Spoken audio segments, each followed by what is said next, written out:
오늘 우리에게 주신 하나님의 말씀 미가 3장 1절에서 4절입니다. 미가 3장 1절에서 4절 말씀 함께 읽겠습니다.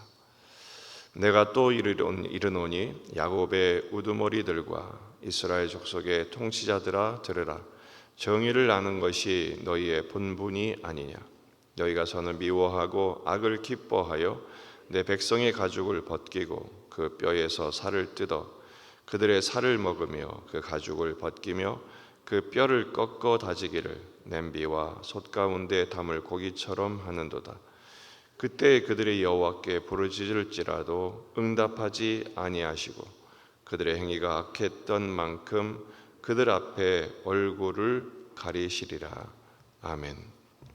본문에 계시된 주님은 어떤 분이십니까? 악행한 만큼 얼굴을 가리시는 분이십니다. 4절 그때 그들이 여호와께 부르짖을지라도 응답하지 아니하시고 그들의 행위가 악했던 만큼 그들 앞에 얼굴을 가리시리라. 미가는 이스라엘 통치자들의 죄악과 만행에 대해서 다시 고발합니다. 야곱의 우두머리들, 이스라엘 족속의 통치자들, 바로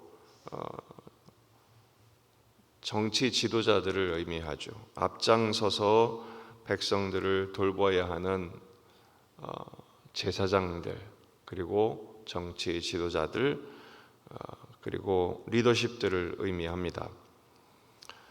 오늘 본문은 사회적인 리더십을 말하고 또 5절 이하의 말씀은 영적인 리더십들의 죄악에 대하여 그 악행의 현실에 대하여 고발하고 있죠. 원래 통치자들이 해야 할 것이 무엇입니까? 1절에 나와 있는 것처럼 이스라엘 족속의 통치자들아 들으라. 정의를 아는 것이 너희의 본분이 아니냐. 정의를 드러내는 것, 하나님의 공평하심을 나타내는 것이 바로 통치자들의 마땅한 사명인 것입니다. 그런데 그들은 그 사명을 알면서도 행하지를 않았습니다. 왜냐하면 하나님 두려운 줄 몰랐기 때문에 그렇죠. 여기서 정의는 미슈파트, 바로 재판을 말해요. 공정한 재판.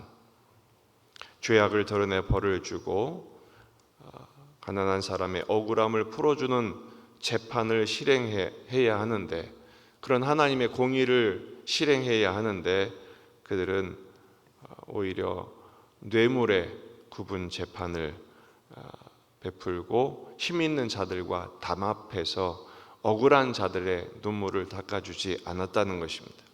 이것은 하나님의 뜻의 정반대로 가는 길입니다. 시편 68편 5절 그의 거룩한 처소에 계신 하나님은 고아의 아버지시며 과부의 재판장이시라. 하나님을 본받는 재판을 펼치지 않고 자행자재, 자기 마음대로 한 것입니다. 그들의 실상이 무엇입니까? 참 오늘 표현이 너무 적나라합니다. 2절 너희가 선을 미워하고 악을 기뻐하여 내 백성의 가죽을 벗기고 그 뼈에서 살을 뜯어 그들의 살을 먹으며 그 가죽을 벗기며 그 뼈를 꺾어 다지기를 냄비와 솥 가운데 담을 고기처럼 하는도다. 무슨 식인종처럼 표현이 되어 있죠. 굉장히 그들의 악행에 대하여 아주 노골적으로 표현합니다. 첫째는 선을 미워하고 악을 기뻐해요. 이사야 5장 20절에 있는 말씀처럼 악을 선하다, 선을 악하다. 흑암을 광명으로, 광명을 흑암으로, 쓴 것을 단 것으로 참으며 단 것으로 쓴 것을 참는 자들은 화 있을진저. 불의와 불법을 합법화시키는 것이죠. 기울어진 운동장처럼 이미 결론을 정해놓고 재판을 하니 공평한 판결이 나올 수가 있겠습니까? 또한 백성들을 약탈한 것입니다. 가죽을 벗기고 뼈에서 살을 뜯고 그 살을 먹고 또 가죽을 벗기고 뼈를 꺾어 다지고 부당한 세금을 매기고 노동력을 착취하면서 인신매매처럼 돈 없는 사람들, 힘없는 사람들의 가족을 찢어버리고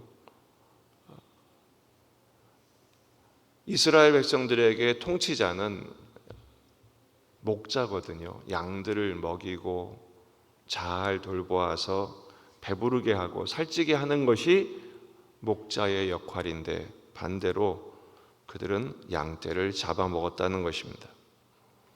에스겔 34장 2절 이하의 말씀을 보면, 하반절부터 보면 주 여호와께서 이같이 말씀하시되 자기만 먹는 이스라엘 목자들은 화 있을진저, 목자들이 양떼를 먹이는 것이 마땅하지 아니하냐?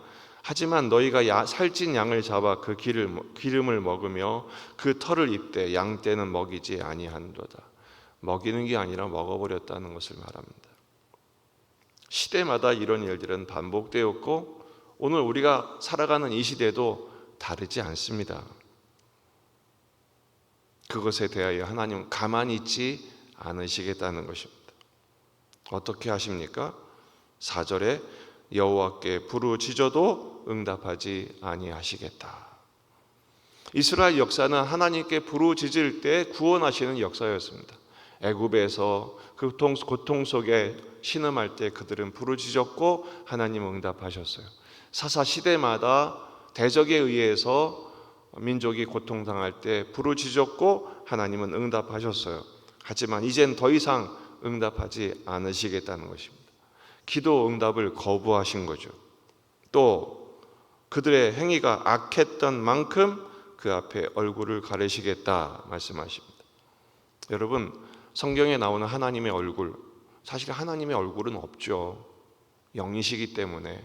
하지만 우리가 알아듣도록 하나님의 얼굴이란 표현이 자주 나옵니다. 그건 하나님의 임재와 영광입니다. 그리고 그 얼굴로부터 은혜와 평강을 베풀어 주시죠. 대제사장의 축복에 그 하나님의 얼굴로부터 은혜를 베푸시고 평강을 베푸시는 축복을 제사장은 하고, 하나님은 그대로 그 얼굴로부터 백성들을 은혜롭고 평화롭게 하신 것입니다. 하지만 이제부터 말씀하십니다. 더 이상 나는 은혜와 평강 주기를 거부하겠다. 복을 내리시는 것을 철회하신 것입니다. 왜 그렇습니까? 하나님의 뜻대로 살지 않으니까요. 명령에 순종하지 않으니까요. 그래서 심판과 재앙이 앞으로 펼쳐질 것이라는 거죠.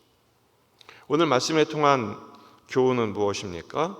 정의의 리더십을 펼쳐야 한다라는 것입니다. 무엇이 정의입니까? 지극히 작은 자 한 사람에게 주님께 하듯이 사랑하고 섬기며 베푸는 것입니다. 그렇게 될 때 하나님이 얼굴을 드시고 그를 통하여 하나님의 은혜와 평강이 흐르게 하는 은혜와 평강, 축복의 통로가 되게 하신다는 거예요.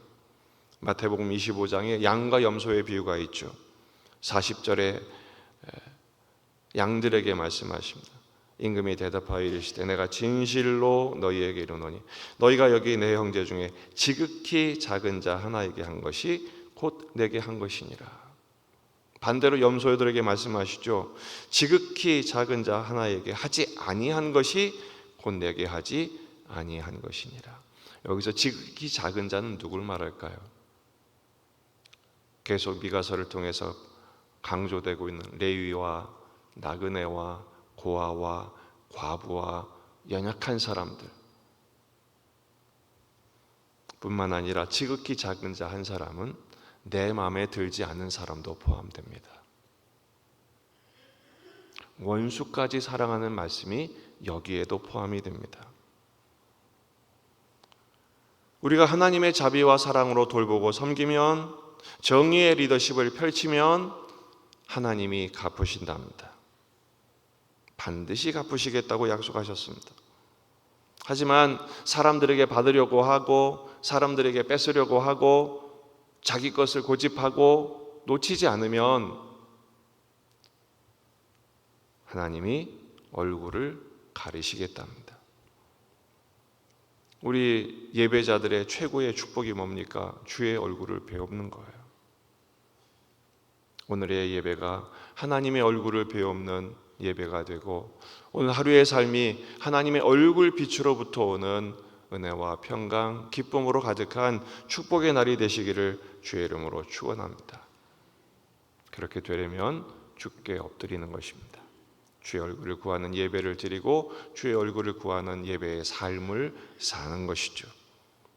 하나님의 은총을 구하십시다.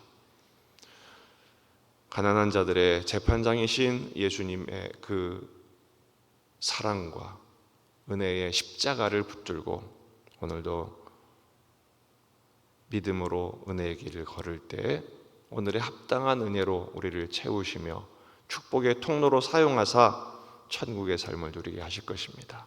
이 은총을 깊이 묵상하며 실천하고 누리게 되시기를 주의 이름으로 축원합니다. 기도하시겠습니다. 말씀을 붙들고 우리 자신과 가정과 교회와 지역의 복음화, 민족의 복음화, 세계 복음화를 위해서 기도하십시다. 환우들, 군에 있는 아들들, 수험생들을 위해서 오늘 금요 기도회가 있습니다. 또 주일을 준비하며 간절히 기도하시겠습니다.